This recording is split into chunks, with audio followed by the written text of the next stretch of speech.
Hi, I'm Lindsey. And I'm Connor. And I promise this is interesting. And we're coming to you pantsless because it is the beginning of summer It is so hot in back California. here. And if you think I have central AC at my apartment, you think I'm in a different tax bracket. That's and the thing. I appreciate I think that. people don't know that about Los Angeles is that central air conditioning is not a thing in most places across the city. Nope. Despite the fact that this is a relatively new city. Yeah. In a city like New York, it makes sense. You don't Right. expect it. You don't Right. even expect heat in most New York apartments. But yeah, out here in LA, built in the 70s, no air conditioning. No AC. I guess they just thought, well, the strong will survive and the weak will die. And I'm the weak. Yes, we're settling in for a brutal summer, I think, in Yeah. Los Angeles. Great. Great. Speaking of brutal summer, Los Angeles is technically a desert. Segue. I can't let you get away with that. I know. You and I work in the film industry and Yes. have worked in the film industry for a long time. Indeed, Rooney. Which means that we've watched a lot more movies than most people, I would say. Yes. Most of my friends only watch like 1 or 2 movies a year, it seems. Like they Yeah, really don't watch them. I am always a little caught off guard when I talk to somebody who is not in the industry and I ask them what their favorite movie is. And they're like, probably like Transformers or something. Like, Yeah. I haven't seen a movie in 10 years. I'm like, what? Right. I know. It's crazy. It's like my friends make fun of me because I don't have an AMC A-list subscription anymore. So I haven't seen literally every movie in a movie theater. I know it's very common for friend groups, I think, to watch all the movies on AMC Yes. A-list. One genre of movies that I know you and I have talked about a good amount is that of the Western. Love a good Western. We love Westerns in this house. Yeah. We love cowboys. Give me the grumpiest man in the world. Put him on a horse. I'm there. Jeff Bridges. Yeah. No, Jeff Bridges is way too... No? I didn't like the remake of True Grit. Okay. I'm going to say it. Nobody else is brave enough to say it. I didn't like it. He's not grumpy. He's too Buddhist. And I don't buy it. He is a little passive. I need Clint Eastwood. It's always fascinated me that Clint Eastwood even got into movies because that seems like so antithetical to his whole being. I know, yeah. He was kind of not an opera guy, but a singing man, as one would say. A singing man. You actually had a stint in the rodeo industry. Is the industry? Yeah, you could call it an industry if you want to be fancy about it. Tell us about that a little bit. You haven't talked about it on the podcast yet, so I want to hear what you say. Well, when I was a kid, I wanted to be a jockey, which is you ride the thoroughbreds and you ride racehorses and you race. But I got too big. And by too big, I mean I was like 5'5" and like 110 pounds. Right. So when that dream died, I was like, well, I'll just get into the rodeo. And so I started practicing barrel racing. So my dad set up a couple of barrels out in the yard and I rode a pony named Blackie. This is all true. I rode a pony named Blackie around these 3 barrels out in our yard to practice for the rodeo. Out in the pasture out yonder. Out in the pasture out yonder. And yeah, became a little barrel racing genius. That's fantastic. Yeah. So yeah, you being in barrel racing, you kind of know what movies I'm talking about, right? Like the High Noon Showdowns, the old saloon with the creaky door. Searchers. Right. Every John Wayne movie. Yeah, the lone gunman with a tragic past and a big moral code. Yes. And the slow walk into town while the harmonica whines in the background. Vigilante justice. And the tumbleweeds kind of come rolling through, right? Delicious. There was a time when Hollywood couldn't stop making those movies, right? Westerns were basically like America's myth machine. That was kind of the only new stories that we were coming out with was the settlers and everything. Right? There's hardly anything more American than the cowboy. Yeah, it was kind of our samurai. Like Japan has the samurai, America has the cowboy. Exactamundo. Right? And it produced these actors and characters that were kind of mythic in their own right? Like John Wayne, Clint Eastwood, you kind of mentioned Clint Eastwood earlier. They got big off of the Western movie, right? And they defined kind of a whole vision of masculinity, justice and freedom and like things that we really think of as like American value, right? Independence. Yeah. And they were cowboys and the cowboy was king back then, right? As a side note, do you know where we get the term spaghetti Western? I used to. This was something we talked about at USC when I was getting my MFA in screen and television writing, which is something I have to mention every single episode that they take the degree away. Ding. But I don't remember it anymore. So it comes from the fact that they used to shoot these Western movies and cowboy films at a very low budget over in Italy. mostly by Sergio Leone, right? There we go. Yeah. So it was cheaper to shoot it in Italy, and Italy surprisingly had a great kind of environment to shoot cowboy movies For whatever sure. I reason. mean, especially in Sicily, you Yeah. can see these like Is it kind of deserty? rocky cliffs. Yeah, it looks like Interesting. hot with brush. I mean, you see it in The Godfather too. They're like Right. wandering in that like it looks like the desert. Could Yeah. be New Mexico, but it's Sicily. Interesting. I've never been to Italy, but that surprises me because I always think of Italy as like it's either the coast or it's like lush kind of like grasslands and forests. Yeah, you know? you're thinking of like literally the coast, like the Amalfi Coast, which is just all blue water and Yeah. ancient buildings like tucked into a cliff right where the somewhere. Romans lived. Yeah. Exactly. And like you look out at the sea and you're like, I would kill all of my sons for this view.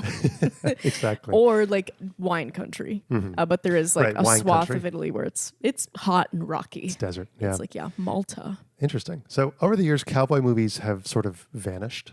We don't really get a lot of them anymore. No, it's too bad. We get the occasional one, right? The genre's faded, and it kind of got replaced by like the Marvel MCU superhero movie. Really, I right. feel like it kind of got overshadowed by the grizzled detective story. That was definitely part of it, I think. We got noir, right? Was the next step. Noir is Yeah. like the new thing. And honestly, not a fan. Yeah, I haven't seen a ton of modern noir that I've been super thrilled with. No, yeah, I personally. should clarify. I love the original film noir. Yes. With yes. the detective with the long coat sitting Right. at a diner, like she Chinatown had to and- walk yeah. into my diner. Like I love that. Right. The neo noir, Blade Runner. I love Blade Runner, so this is where we disagree as a couple, but Despicable it's okay. movie. Yeah, I love Despicable. the second Blade Runner is even better. What I the think, fuck is going on? personally. I can't believe they got Harrison Ford for that. How did they do that? Did they just lie to him about what it was about? Maybe. Like, no, you'll love it. You'll love it. I mean, look, we got every Blade Runner movie. We get more Harrison Ford on the press junket tour, which I love. That is true. He's such a trolly guy. It's great. I love that man so much. He's awesome. He's still like just a carpenter in his is. heart. Every once in a while, we get a throwback to westerns, like Mm-hmm. Django Unchained. I can think of is like one of the more recent kind of westerns, or we get like a modern interpretation, right, of like Hell or High Water, right? Yeah. And I think the western's been seeing a bit of a revival because of people like Taylor Sheridan and Yellowstone and all that stuff. And from what I understand, I haven't seen Yellowstone. Yellowstone is a modern western, right? It's like a soap opera. yeah, I it's would say. set in like modern times. It's Mm-hmm. cowboys have horses and also a Corolla, like it's and like a phone. yeah, exactly. But we hardly get a true like return to form western with cowboys and gunfights and the whole thing, you know. So today, my rabbit hole, I want to talk not just about cowboys and lawmen, but about one lawman in particular who might have been one of the greatest lawmen in history. Lawman, like a police officer. Yes. Oh, get ready. I don't want to hear about this guy. A man who arrested over 3,000 outlaws, Boo. rode a white horse, and, as some people claimed, was watched over by God to be his swift hand of righteous justice. God needs a cop. You're God. And his name was Bass Reeves. More like ass Reeves, am I right? I'm on the side of the outlaw. Of course you are. You're going to be on this guy's side by the end of it, I promise you. I doubt it. I'm going to win you over. Doubtful. So, this is becoming something of a catchphrase for me, but let me set the stage. Okay. Mid-1800s, All right. which you usually say stinky. I don't like awful. that century. Yeah, it's Yeah. a bad century It's for me. I don't want to wear a corset. I don't want to be hot. I don't want to die of syphilis. The Civil War is tearing the country apart. We're Well. well into the Civil War. right? Awful. Okay. And slavery is still very much the law of the land in the American South. Okay.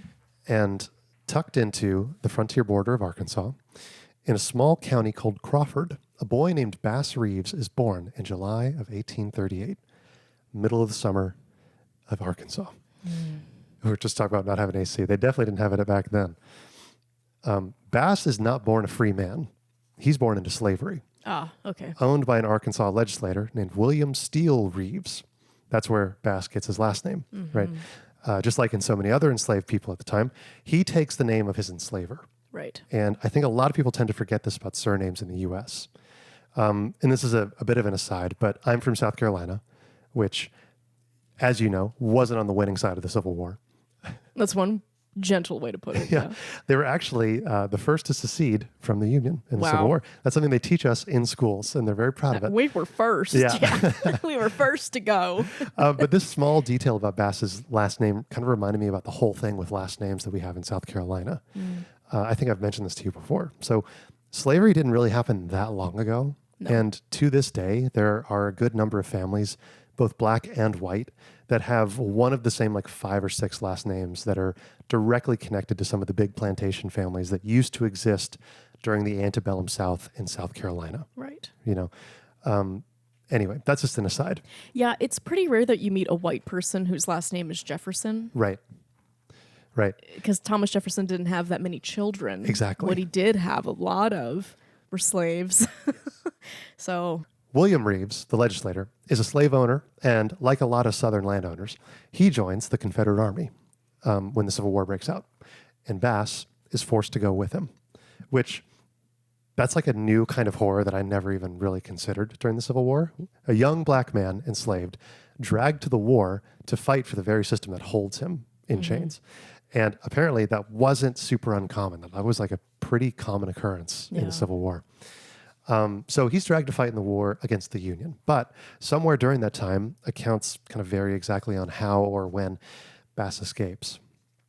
Some say it was after a violent card game with his enslaver's son. Others say he just like slipped away into the chaos of war during a battle. But one way or another, Bass breaks free and disappears into the vast and lawless frontier known as Indian Territory. Now, I feel the need to clarify. I know where Indian Territory is. Yep. Because I think we've all largely stopped saying Indian, We have, yeah. especially in America. That's But- literally what it was called. But back then, Indian Territory was the land that the U.S. government had designated for the forced relocation of Native American tribes. The ugliest piece of land in the country, by the way. Correct. The ugliest, hottest, most volatile piece of land Mostly in Oklahoma. on yes, the worst state in the union. At some point, I'm going to do a deep dive on the United States, and I'm going to list all of my favorites. You know where Oklahoma is? 51. Canada comes before Oklahoma. So Indian Territory was like its legal designation. Like Yeah. on the map, it was titled like a state, Indian Territory. It was almost like a separate country. By the time Bass shows up, it's home to 5 separate tribes: Cherokee, Chickasaw, Choctaw, Creek, and Seminole. Yep. And it's essentially its own separate world of outside of the United States. So Bass is now a fugitive, and he takes refuge among the tribes. And this is a key part of his story that doesn't really get enough attention, I think. He spends years living among the Cherokee and Seminole tribes, learning their languages, their customs, and their ways of life. This period in his life is going to prove to be vital to the man that he eventually becomes because, yes, he's on the run, but his time is spent living with the tribes influenced him in ways that are hard to accurately describe. By the time the war ends and Reconstruction begins, Bass Reeves isn't just a freeman. He's become a frontier polyglot. He can speak multiple native languages. He's familiar with the geography of the territory. And he's learned the classic skills of someone on the frontier, which how to track, how to shoot, how to live off the land, How to dig a big hole. and how to ride horses. That was a big one. Okay. So he's gone from an enslaved teenager fighting on the front to a full-blown like frontiersman who's able to return home free. And when he returns to Arkansas, he builds a life for himself. He marries a woman named Nellie, and they go on to have 10 children. Wow. I know it. Holy mackerel. He starts working as a farmer and a horsebreaker, and he really just seemed like a man trying to build something honest from the ground up, right? Like just doing whatever he could to get by and making it happen. I feel like that's not going to go well. So Yeah. Well, you can't fault the man for having a dream. I told you Bass Reeves is one of the most famous lawmen in history. Yeah. And we're going to get into how that happened. He returns home from being a fugitive slave and builds a life as a family man and a farmer. And he might have lived out his years in relative obscurity, if not for one thing. The frontier was falling apart, right? Yes. Indian Territory was still super wild, especially after the Civil War, right? Yeah. In American schools, we kind of talk about like Reconstruction after the Civil War was not handled very well. It was No. kind of like, it kind of is made the Wild West happen because it was so lawless, people running around committing crimes kind of under the radar, that kind of thing. Slavery wasn't legal, but people still kept slaves. Yeah. Like people would wait outside of boating booths and just kill black people because they were black. They to would keep them from kidnap voting. freemen. They would kidnap And freemen. then sell them back into slavery. Exactly. And when they would say, I'm free, they would say, well, okay, well, show me your papers. Exactly. That's where 12 Years a Slave kind of comes from, Yeah, right? yeah. So after the Civil War, crime exploded across the West. Outlaws, fugitive, murderers, and thieves head into the no man's land of Indian Territory, betting that nobody can touch them. And they're mostly right. By the 1870s, it was one of the most violent and lawless regions in America.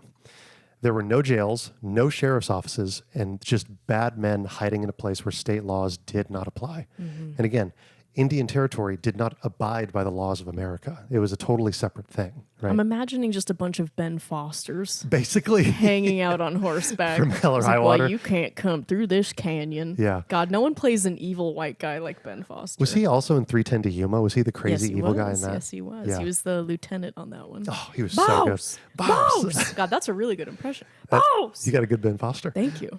This is where we meet Judge Isaac C. Parker, the so-called hanging judge of Fort Smith. God, we don't make nicknames like we used to, dude.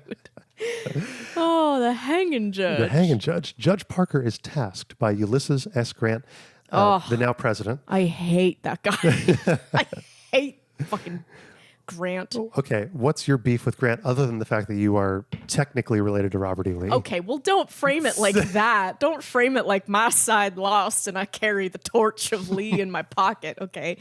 I hate Grant for several reasons. One, the Union could not find a good general. They had like McClellan for a while who made every bad decision in the world, killed a bunch of people. You had another guy who came in and was like a running alcoholic and I think was taking meth on the battlefield and was Probably, just yeah. like, well, let's go hide behind the hill, you know? And Lee was, I'm good at his job. He was really good at killing people. Yeah. So the Yeah. South was winning against all odds, It despite was, the fact yeah. that the Union had more resources in New York State than the Confederacy had in its entirety. And more people, Then, yeah. and then Grant rolled in and was just like, he just got lucky. He wasn't did. smart. He wasn't good. Right. He was also drunk the entire time. He was an alcoholic. And the South just like at that point got beaten down and Grant got like a bunch of glory for it and became president for some fucking reason. And I'm just like, Yeah. we really, that guy was a messy, awful president. I know from the accounts that I've read of Ulysses S. Grant, it seems like most people that knew him at the time, the accounts of him are like, you know, you just like him. Like he's such a nice guy. You want to root for him. And when I think about people in my life that are like that, I'm like, oh, those are train wreck people. Yeah. You know, They are. which I don't want to speak ill on his name. I don't know much about Ulysses S. Grant, to be honest, but yeah, that's the impression that I get from him. Is especially being an alcoholic back then. That's rough. It's different. That's You're different. drinking whiskey all day. Grain alcohol all day. Like, yeah. You made it in your bathtub and then you drank it immediately. I Exactly. don't know how they saw straight. I don't know how he lived as long as he did. Truly. Look, I know we can't really talk shit on Grant because, you know, he's in bad company. But that's the thing. I think he just gets a pass because he's in such awful company Maybe. that, like, compared, he looks fine. But he wasn't fine. I'm here to tell you none of these people were fine. They were all broken in some way. All right, I'm going to talk shit about Robert E. Lee a little bit just to balance Just to out the balance it out. scales a little Okay, bit. cool. Go ahead. Robert E. Lee was, before the war, was actually an abolitionist. He was not an abolitionist now because he believed that black people deserved anything or that black and white people were equal. Very few people were on the right side of history when it came to that debate. But abolition was the popular idea amongst the like elite at the Yes. time. It was And Lee considered was part French of that class. and erudite. Yes. It was like, Yes. oh, I'm just a little crazy. I think we shouldn't own people. And it was like, oh, Robert, you know. It's just kind of scandalous. Mm-hmm. But he was from Virginia, and when the war was on the brink, Lincoln asked him to be the general of the Union Army, and Robert E. Lee refused because he didn't want to fight against his countrymen in Virginia. He said, I grew up with these men. I'm not killing them. Which, So like, valid. it's a tricky situation. It's tricky. But then the war happens. Lee loses. It does not go Lee's way. He No. returns home to his property, Yep. which is run by slaves. Yeah. He and his wife owned plenty of slaves, and Lee was not one of these slave owners who was like passing out lemonade and like, No. oh, well, Emancipation Proclamation, y'all get out of here and get a job, and you right, when you get a house, we're going to come over and bring you a casserole. No, he was vicious and violent and believed that the white man was superior. Like most people in government at the time. Even Lincoln believed that. You read Yes. these letters from Lincoln, he's like, well, the black race might not be worth much, but we should treat them with some decency. That's the thing. I think we forget, like, we talk about technological advancements in science over time, but like advancements in morality also happen across time. Very slowly. Very most of the slowly, time. but they do happen. Yeah. And so I think it's tough to remove that context when looking at history. It right? is. And you're also like, you have to think, you're asking a country full of like 30-year-olds, 40-year-olds, 50-year-olds who've had and held these opinions their entire lives, and you're asking them to flip it on a presidential election. Yeah. It's not going to happen. They've had It's these not. ideas for 45 years. They grew up on the frontier. They're drinking whiskey out of their bathtub. Right. They're Exactly. not listening to a goddamn word you're saying. Exactly. I'm so sorry, Andy. So Ulysses S. Grant tasks Judge Parker with cleaning up Indian territory. That's his whole thing. Make it safe. In his career, Judge Parker served 21 years and tried over 13,490 cases. In more than 8,500 of these cases, the defendant either pleaded guilty or was convicted at trial. Parker sentenced 160 people to death, which is how he got his nickname. So Judge Parker is about it. He's kind of doing that thing. Now I'm curious, of Yeah. these people who are going to trial and that he's hanging, are they white settlers or are they... That's a good question. They're outlaws. So that we're going to get into that. The kind of population of outlaws in that territory are, I mean, it is truly a rainbow coalition of everybody. Mexican, black, white, Irish, Italian. Like there's so many mixed in there because it was just kind of a catch-all. It was like pirates, right? Like, Okay. you know, the free ports for piracy, like you get a little bit of everybody. It's Yeah. kind of a catch-all, right? Okay. So Judge Parker decides he needs help restoring order in Indian territory. He's looking for men who know the land, who can handle themselves, and aren't afraid to ride into danger. To do that, he needed a deputy U.S. Marshal. Men who would be sworn in with federal authority and sent out to track, capture, or kill some of the most dangerous criminals in the country at the time. And someone brings up the name Bass Reeves, a man seemingly tailor-made for this job. He was recruited around 1875, likely by U.S. Marshal James Fagan, who had heard about this black man who spoke several tribal languages, knew the land better than anybody, and could shoot the wings off a fly. No exaggeration. Bass Reeves was said to be a sharpshooter of legendary skill. One story goes that he could drop a coin from his hand and shoot it before it hit the ground. He was actually banned from shooting competitions because he would always win, and it just became unfun for everybody to join. Well, that's not right. This is a meritocracy. I'm taking home my $100 prize pig. Please. As a newly inducted marshal, he had the whole package. Everything we think of when we think of like the hero lawman in myth, right? He rode a white horse. He wore a wide brim hat. He cut an imposing figure at 6'2", and Which was huge that was for a the time. towering presence. That's at the time. crazy. Yeah, Everybody at this time was like 5'5". and like a lot of newly freed men, he couldn't read or write. So how did he manage warrants? Because one thing we all know about law enforcement, a lot of paperwork. Yeah. There's always paperwork.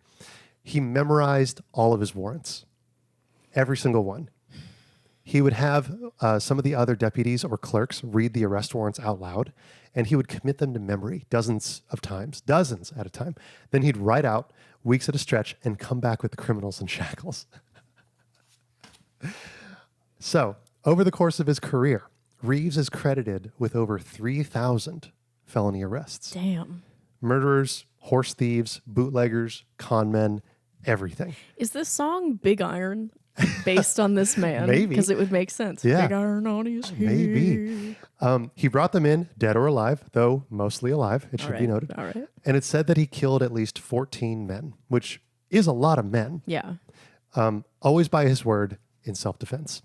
I believe him. 14 is so do low I. enough for So me to do be I. like, yeah. Exactly. You bring in 3,000 and you only had to kill 14. Yeah, I believe That's you. pretty high batting average. Yeah. Like, Bass didn't just survive in the West, though. He was like in his element. This is his time. He thrived. Yeah. You know that saying I told you, it was like, there comes a moment in all of history that belongs to exactly one man. Yeah. This was Bass Reeves' era. Here's the thing. His work wasn't just bounty hunting. He didn't just roll into town, pull a gun, and leave. He used disguises, subterfuge, long-term planning. One of his favorite tactics was dressing up like a farmer, a drunk, or even a preacher to get close to the fugitive. There's one story where Bass tracked a pair of outlaws to a cabin, and rather than go in guns blazing, he disguised himself as a homeless drifter, walked right into the cabin pretending to be lost and hungry, chatted with them for a couple of hours, even shared a meal, and waited until they were asleep. Then he handcuffed both of them in their sleep and walked them outside at dawn. Another time, he used the fugitive's own mother to lure him out, Yikes. telling her that if her son didn't surrender peacefully, she might get caught in the crossfire. The son surrendered. Bass Reeves was truly something out of a spaghetti Western movie. Like, some of the stories I found about him were kind of bordering on mythological. There was the time that he arrested a fugitive named Wiley Bear, a known killer, whiskey runner, and horse thief, which, just as an aside, horse thievery was like a pretty serious crime back then. It sucked, Yeah. dude. Horses were so expensive and you couldn't get anywhere without a horse. Couldn't get anywhere. You couldn't get any work done. No, you needed them. it's like getting your car stolen here in LA. What do Yeah, you do? Who do exactly. you call? I'll tell you what you do. You call 911. The cops show up and they say, we're probably never going to find your car. Yeah, sorry.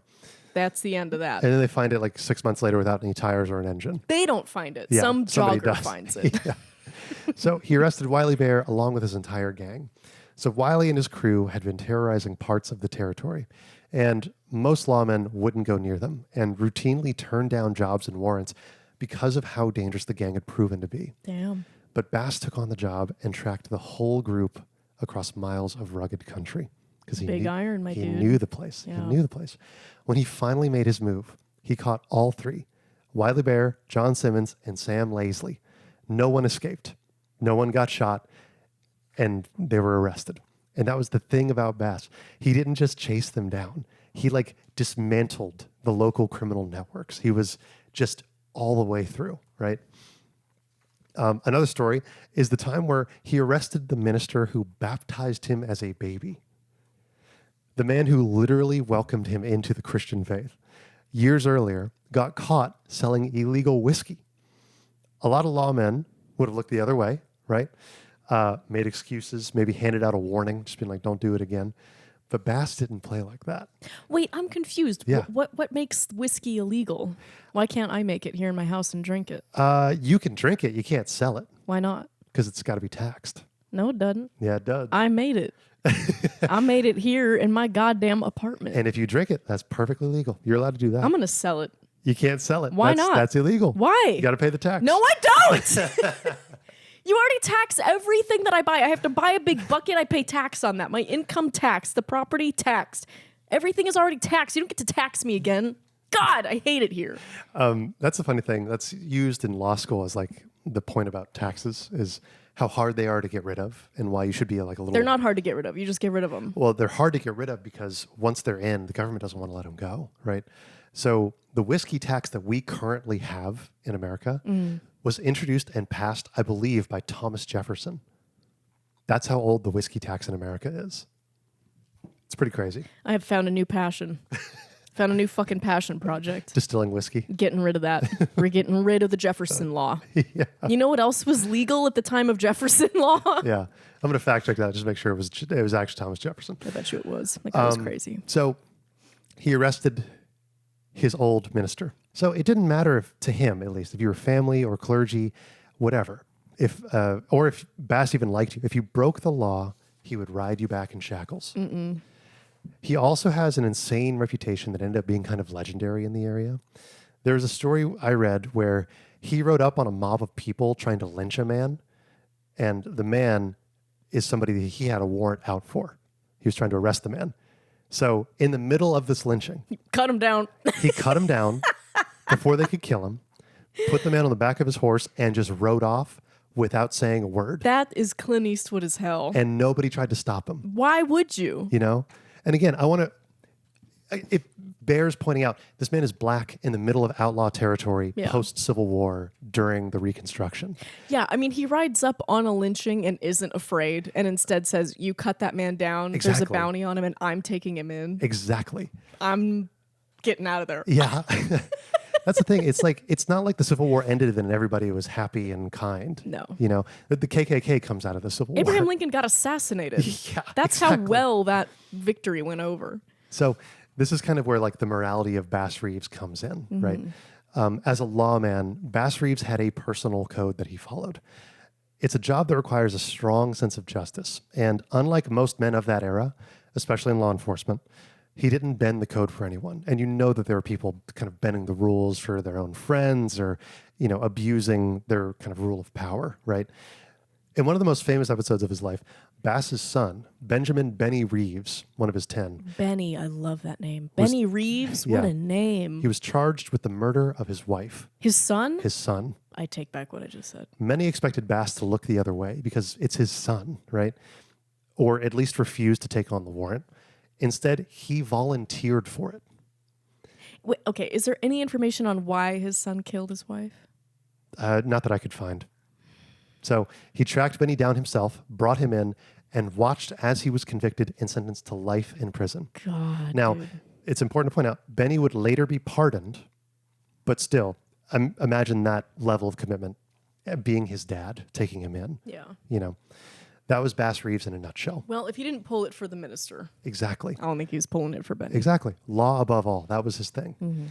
So I want to give you some numbers, some stats. Okay. All right. I like when you pull out your southern accent. I like that you have a southern accent and a Canadian accent. A little bit of both. I love that I get Here's the both. thing. My dad and I talk about this. The Canadian accent at a certain point is the southern accent. Yeah. There's rural. It's Rural true. accents are all kind of They the are. same family. They're just kind of open. They're cousins. They take a little bit longer to get there. Yeah. You know? Exactly. So, some stats for Bass Reeves. He served 32 years as a lawman, a U.S. How Marshal. old was this guy? I know it. He covered over 75,000 square miles of territory. Brother. Oh, I could feel my ass in that saddle. Oh. That is not Riding a comfortable. horse is not an easy thing. It's not comfortable. After No. about 45 minutes, you're like, all right, Yeah. I can't feel my crotch muscles anymore. He arrested over 3,000 criminals, killed over 14 outlaws, and sustained 0 gunshot wounds. I'm going to repeat that last part for you. This man never got shot. 3,000 men, dude. Never once took a bullet. The dude was untouchable. And a lot of the like local native people that knew Bass Reeves literally thought that he was untouchable or immune to death, like a god was watching over him and like basically saying, we're putting you here to take care of this land. Like that's what they thought of him. He's the new flood. Exactly. If there's a movie about Bass Reeves, that's going to be a thing. You are the flood. He retired in 1907, just a few years before his death in 1910, and was appointed as a police officer in Muskogee, Oklahoma, serving with distinction in a force that was entirely white, except him. And there are 2 facts about this period of his career that I found pretty sick. He never once had a single complaint filed against him, which to me says a lot, right? It kind of speaks to how like absolutely undeniable he was. Because you know if there had been any reason whatsoever, there would have been complaints filed against him. Tan suit. Exactly. Can we revisit tan suit Let's gate? put up a picture of Barack Obama in his tan suit. I remember newscasters arguing with each other over this. Tan suit. He's an Oh. embarrassment to the nation. Going red in the face over it. So how did Bastard... Maybe he just didn't speak. Maybe. He just didn't say a word to anybody. The second one is people reported that Reeves would walk around with a sidekick who carried a satchel full of pistols and that there was never a crime on his beat as long as he served. Who was the sidekick? I don't know. I wish I knew. Matt Damon. Get Matt Damon in here. So after reading all this, the question that I had was like, how on earth was this man forgotten to history? I really, like, how?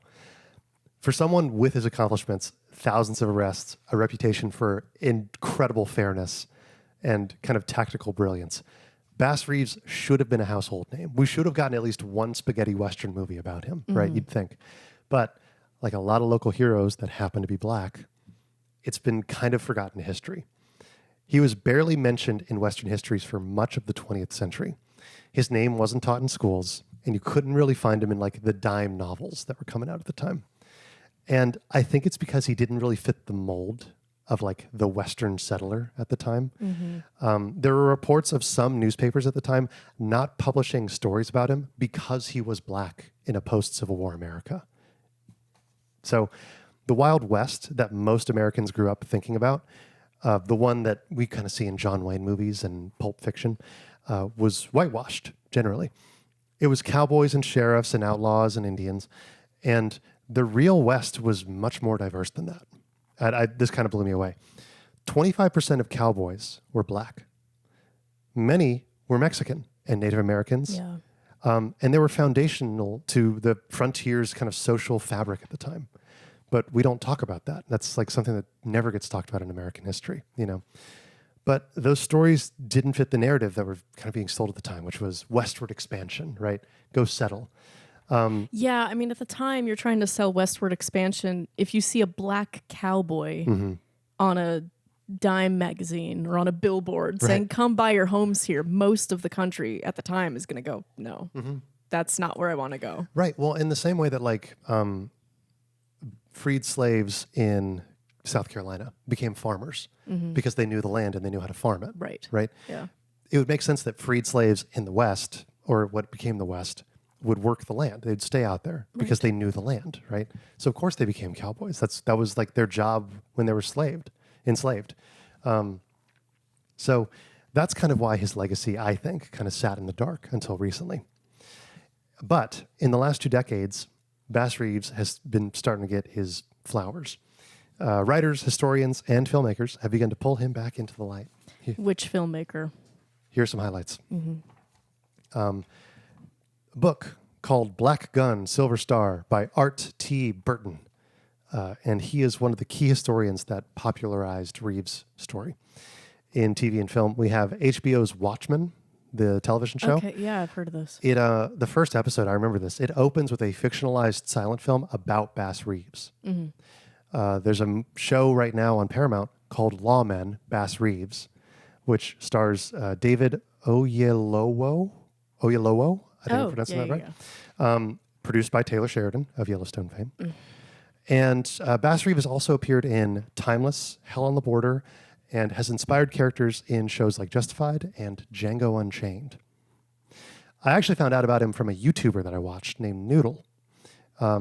Noodle was covering the development of a video game that was based on Bass Reeves that never got released, which is honestly one of the best YouTube videos I've watched in like the last 6 months. Highly recommend it. I'll link it in the description. And yeah, Bass Reeves now is starting to come into the limelight after years of sitting in the dark. And I found his story incredibly fascinating. And that is my rabbit hole for today. Bass Reeves, a true spaghetti Western lawman. Thank you for taking us to the West. Of course. I do love the American West. And I love the cowboy story. Yeah. I'm a big fan of vigilante justice. I'm a big fan of wielding a knife in the face of bureaucracy. Yes, you and are. I think that's probably something else that plays against Bass Reeves in terms of like historical flowers. Race is obviously right there at the forefront. of That's course. the biggest reason. But I think another reason is like he's such a lawman. Right. And we like people who make their own law. Exactly. We like the outlaw. We like the outlaw, number one. We also like lawmen who are like, you technically broke the law, but I understand why you did it. Yeah, the spirit of the law. The spirit of the law would support you on this. And I think that's part of the reason I loved watching Clint Eastwood movies with my dad when I was a kid, is because like Clint Eastwood is a lot like my dad. And so I also like abided by like my own code, you know? I was like, if something just feels right, then it's right. And if it's wrong, then it's going to be wrong. Right, exactly. And that's it. And I don't have to explain that to you. Her spits tobacco. Truly, if I want to make whiskey in my goddamn toilet, get out of here, Uncle Sam. I've really had it with people telling me what to do. Yeah. Give me one good reason I can't make my own whiskey and sell it right now. I can't. I didn't make the law. I don't tax you And for your whiskey. Pete Buttigieg certainly can't give me a good reason. No, we cannot. We mentioned Pete Buttigieg a lot on this show. He's just like the funniest politician to mention. He is. He is absolutely. Everybody else is so like, so obviously corrupt and bad. And Pete Buttigieg is just like a goofy gay guy who eats hot dogs at the carnival. Right. And like kind of exactly. takes himself too seriously. It's like, he's like silly. Cut to 6 months from now when he's like caught on tape stabbing someone. Doing something. Yeah, Yeah. I love to go back and cut this out. Yeah, sorry. But anyway, that's my rabbit hole for this week, Lindsey. I hope you enjoyed it.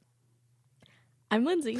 And I'm Connor. And I told you this would be interesting. And I hope it was. We will see you next week with a rabbit hole of mine. One that Lindsey's been working very hard on, so you all better appreciate it. I am full of dread for presenting my next episode. I can't wait. Can you give us a hint? No. Oh, not even a little? Movie. Movie. Singular. Yeah, but in the Vin Diesel voice. Movie. You're ridiculous. Is my Vin Diesel impression not as good as my Ben Foster impression? Ben Foster was... Balls! Balls. Balls! That's really good. That is good. Got the tremble in there. Thank you. All right. I'll see you next week. I'll see you in 2 seconds. All right. Bye.